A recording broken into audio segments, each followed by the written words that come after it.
morning to you. How goes it, guys? I hope everybody's having a great day. I wanted to talk to you a little bit about the buddy heater, especially if you're a van lifer or an RVer or whatever. I've had a Wave 3. I've had diesel heaters now and the buddy heater.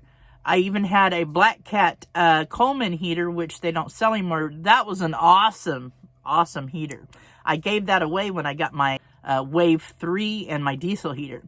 Now, my Wave 3 heater, I believe the valve is dirty and I can't seem to get to it with a Q-tip to get it cleaned out. So it quit when I bought a diesel heater. I had my first diesel heater for 2 seasons before it stopped working. The engine went out, or the motor went out. Then I ordered a buddy heater and another diesel heater. Now, I ordered the buddy heater for a backup heater. And I want to say the only thing about buddy heaters or Wave 3s, it's a wet heat. You get condensation with it. That's why I say a diesel heater is a luxury. You get no condensation. It's a dry heat. It keeps everything nice and toasty. I have the 5 kilowatt one. Well, I had that until my glow plug just went out.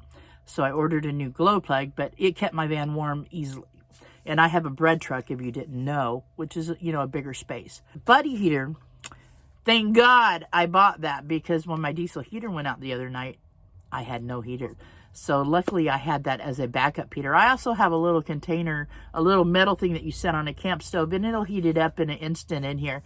But you can't leave it running while you're sleeping. And I don't really like to leave the buddy heater running when I'm sleeping. But I did last night because it got pretty cold.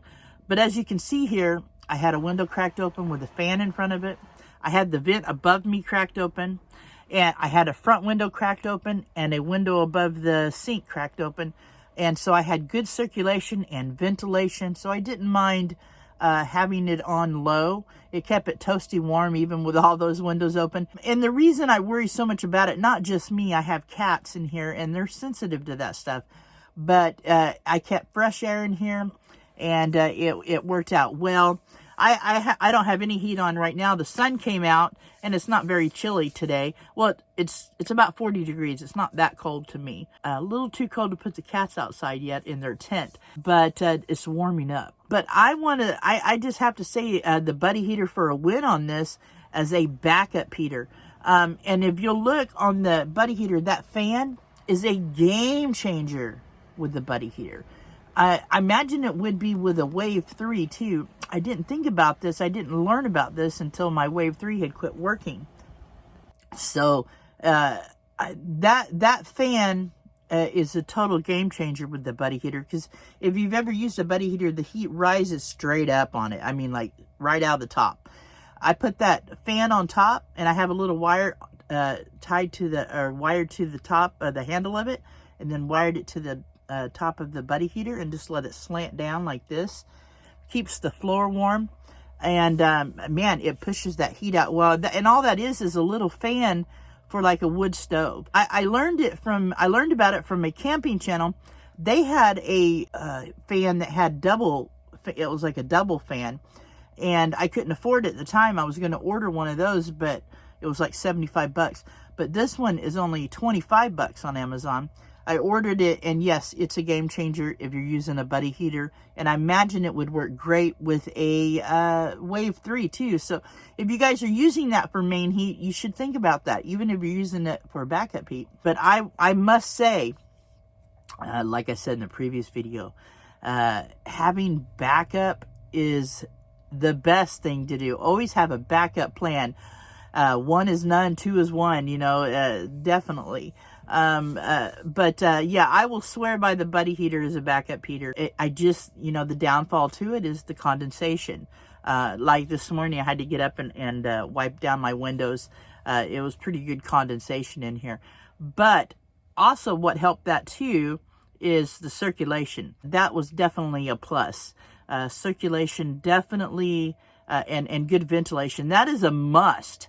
Because, I've seen people say they can use a buddy heater without that, but I wouldn't. I would not at all. So yeah, I'll swear by the buddy heater for sure. But I just wanted to touch base with you guys about that today. And new van lifers out there, if you're looking for a source of heat, and you can't afford a Webasto or whatever, you know, start out with a Wave 3 or a Buddy heater. The Wave 3s are pretty spendy now, too. I think they're like $290. The Buddy heater, I paid $90 or $95 this right at the beginning of winter. And I really didn't use it much. I just kept it for backup, and thank God I did. But yeah, but you know, and the Chinese diesel heaters, they do break down a lot. You hear about it a lot. And I believe what's wrong with mine is the glow plug. But the Nomok Experience got a hold of me last night, and he's sending me his. I have the all-in-one diesel heater, and I also have a diesel heater that I'm going to have installed. That is, I got to have somebody install it because it's not the all-in-one, and it won't quite set in where this all-in-one sets. I have to have somebody drill holes to the bottom of the van to install it. But Nomok Experience is sending me his all-in-one heater, which should slide right in. So I'll have that as a backup just in case this glow plug don't work. You know, and winter's almost over here in Southern Oregon. But, you know, I like to be comfortable if I can, for sure. Anyway, guys, I just wanted to give the Buddy heater, Mr. Heater, a big old thumbs up today because it made it nice and toasty warm when my diesel heater went out. So always count on getting yourself a backup. Have a backup plan.